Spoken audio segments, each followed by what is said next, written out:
ఇదే రైతు దీక్షా స్థలి దగ్గర మనకు మల్కాజ్గిరి ఎంపీ ఈటెల రాజేందర్ గారు ఉన్నారు. బీజేపీ సీనియర్ నాయకులు. అన్న నమస్తే.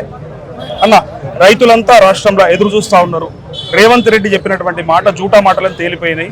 31,000 కోట్ల రుణమాఫీ చేస్తా అని చెప్పి 18,000 కాడ ఆపేసి ఇంకా 13,000 కోట్లు ఇస్తాడా ఇయ్యడా తెలియకుండా ఇలా ఇంతమంది వేలాది మంది రైతులు వచ్చారు కదా. బీజేపీ తరఫున ఏం భరోసా ఇస్తా ఉన్నారు? ఇది ఇవాళ రేపు మాత్రమే టెంట్ ఉంటుందా, రేపటి నుంచి రుణమాఫీ అయ్యేదాకా పోరాటం ఉంటుందా అనేది ఫస్ట్ ప్రశ్న. రేవంత్ రెడ్డి 2 లక్షల రుణమాఫీ చేసేంత వరకు ఇది ఒక్కటెందుకైంది, చాలా హామీలు ఉన్నాయి. రేవంత్ రెడ్డి గారు 500 రూపాయల బోనస్ ఇవ్వాలి, రేవంత్ రెడ్డి గారు రైతు బంధు ఇవ్వాలి, వాళ్ళ పేరు మార్చుకుని 15,000 రూపాయలు చొప్పున, కౌలు రైతులు కూడా 15,000 రూపాయలు చొప్పున ఇవ్వాలి, రైతు కూలీలకు నెలకు 1,000 రూపాయలు చొప్పున ఇవ్వాలి. ఇలాంటి అనేక హామీలు ఉన్నాయి. మనం 3 లక్షల రూపాయలు వితౌట్ ఇంట్రెస్ట్ రైతాంగానికి లోన్స్ ఇస్తామని చెప్పి ప్రామిస్ చేసింది. ఇవన్నీ అమలు కావాలి. ఎందుకంటే 9 నెలలు 10 నెలలు అవుతుంది కాబట్టి ఇప్పుడే ఫైట్ చేస్తే బాగుందని చెప్పి మేము అంటున్నాం. కానీ రేపు మహిళలు ఇక్కడనే జమ చేసుకొని 2,500 రూపాయలు ఎప్పుడు ఇస్తావు రేవంత్, ఇవాళ తులం బంగారం కళ్యాణ లక్ష్మి చెక్కుతో పాటు ఎప్పుడు ఇస్తావు రేవంత్ గారు, అదేవిధంగా స్కూటీ కొనిస్తా అని చెప్పిన ఎప్పుడు ఇస్తావు, ఇవన్నీ కూడా నేను తప్పకుండా అడిగే ఆస్కారం ఉన్నది. రేవంత్ రెడ్డి గారు అబద్ధాలు మాట్లాడితేనే ప్రజలు నమ్ముతారని, నా జీవితంలో ఎప్పుడైనా నిజం చెప్పాలని రేపు ప్రజలే చేస్తారు. ఆయన నిజం చెప్పాల్సి కాదు. ప్రభుత్వ పెద్దల నుంచి వస్తున్నటువంటి ఏకైక విమర్శ ఇవాళ బీజేపీ తలపెట్టిన దీక్ష గురించి మాట్లాడితే ఏమంటా ఉన్నారంటే, 2 సార్లు అధికారంలోకి వచ్చినటువంటి 2 సార్లు ముఖ్యమంత్రి చేసిన కేసీఆర్ ఈవెన్ మేనిఫెస్టోలో పెట్టుకొని కూడా లక్ష మాఫీ చేయకపోతే అడగని బీజేపీ ఇవాళ 2 లక్షలు 9 నెలలనే చేస్తారా, ఎట్లా అడుగుతారు వాళ్ళు అని చెప్పి బీజేపీ పాలిత రాష్ట్రాలలో చేసిందా అని అడుగుతా ఉన్నారు. భారతీయ జనతా పార్టీ ఎక్కడైనా మాట ఇస్తే మాట కట్టుబడే పార్టీ. మీరు ఒక్కొక్కసారి మేము మేనిఫెస్టోలో పెట్టకపోయినప్పటికీ కూడా ఇలా రైతుకు 6,000 రూపాయలు చొప్పున ఇచ్చే స్కీమ్ అవుతుంది. మా ప్రభుత్వం ఎక్కడ మేనిఫెస్టో పెట్టలేదు, కానీ అమలు చేసింది.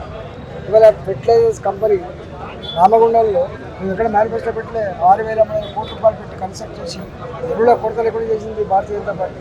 ఎందుకంటే భారతీయ జనతా పార్టీ ఏ రాష్ట్రంలో కూడా మాట ఇస్తే తప్పని పార్టీ, కట్టుబడి అమలు చేసే పార్టీ భారతీయ జనతా పార్టీ. వాళ్లకు మాకు పోలి ఇక్కడ నక్కకు నాగలు కలిగిపోయి అబద్ధాల పునాల బతికిన వాళ్ళు రిజర్వేషన్ తీసేస్తారు, వారికి బీజేపీ అని చెప్పి అబద్ధాలు మాట్లాడుతారు, రాజ్యాంగం రద్దు చేస్తారని చెప్పి అబద్ధాలు మాట్లాడుతారు. ఇలా కేవలం అబద్ధాల పునాల మీద అది వచ్చింది. ఇలా హిమాచల్ ప్రదేశ్ ఏం కాబోతుంది, మొన్న జీతాలు వారికి పైసలు లేవు, మొత్తం ఆర్థిక వ్యవస్థ కుప్పకూలిపోయింది హిమాచల్ ప్రదేశ్. కర్ణాటకలో కూడా వీళ్ళు ఎన్ని హామీలు ఇచ్చిందో హామీలు అమలు చేయలేక మొత్తం ఎలుకల పడి గవర్నమెంట్ ఇప్పుడు అన్నట్టు ఉన్నది. అందువల్ల ఇది ఇక్కడ కూడా అంటే కేవలం అది ఒడ్డెక్కదాకా ఓడమల్లప్ప, ఒడ్డెక్కినాక బోడమల్లప్ప లాగా అధికారం వచ్చేదాకా ఒక మాట, అధికారం వచ్చినాక కాలుతో సంస్కృతి కాంగ్రెస్ పార్టీ. ఓకే, చివరిగా చెప్పండి, అంటే గ్రామాలలో రైతులనేమో ఇట్లా రుణమాఫీ అని రైతు బంధు అని గోసపెడుతూ ఇక్కడ మాత్రం హైడ్రా అని చెప్పేసి భయపడతా ఉన్నాడు కదా. సో ఈ విముక్తి ఎప్పుడు తెలంగాణ సమాజానికి? మరి 10 ఏళ్ళు పోరాటం చేసిండ్రు కేసీఆర్ కి వ్యతిరేకంగా, ఇప్పుడు కూడా అదే పరిస్థితి. ముఖ్యమంత్రి అయినా రాజు అయినా చక్రవర్తి ప్రజల్ని ఏడిపించుకున్నాడు. ఎక్కడ ప్రజల్ని ఏడిపించుకుని రాజు ఏమంటారంటే శాడిస్ట్ అంటారు. ఇవాళ ప్రజలందరూ దుఃఖిస్తూ ఉంటే, బాధలు ఉంటే రేవంత్ రెడ్డి గారు ఇంకా పూల కొట్టండి బాగా చేస్తామని చెప్పి అంటున్నాడంటే శాడిస్ట్ మెంటాలిటీ అన్నట్టు. ఎవరి మాట అయిందని నేను అంటే సైకో మెంటాలిటీ అన్నట్టు.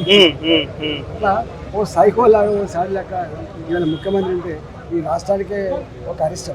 హైడ్రా అనేది ఇవాళ వచ్చింది కాదు, ఈవీడీఎం అనే పేరుతో 2019లోనే వచ్చింది. ఇవాళ మాత్రమే ఈటెల రాజేందర్ గారు మాట్లాడుతూ ఉన్నాడు. మరి తన ప్రభుత్వంలో ఉన్నప్పుడు ఎందుకు మాట్లాడలేదు ఈ కూల్చడాల గురించి, ఈ కట్టడాల గురించి, అక్రమ కట్టడాల గురించి? మీ మీద ఒక విమర్శ ఉంది, అంటే ఈ పేదల కోసం మాట్లాడుతున్నట్టు ఇలా కనిపిస్తా ఉన్నాడు, కానీ దీని వెనకాల పెద్దలవి కాపాడడానికి ప్రయత్నం చేస్తున్నారు ఈటెల రాజేందర్ అని అంటా ఉన్నారు.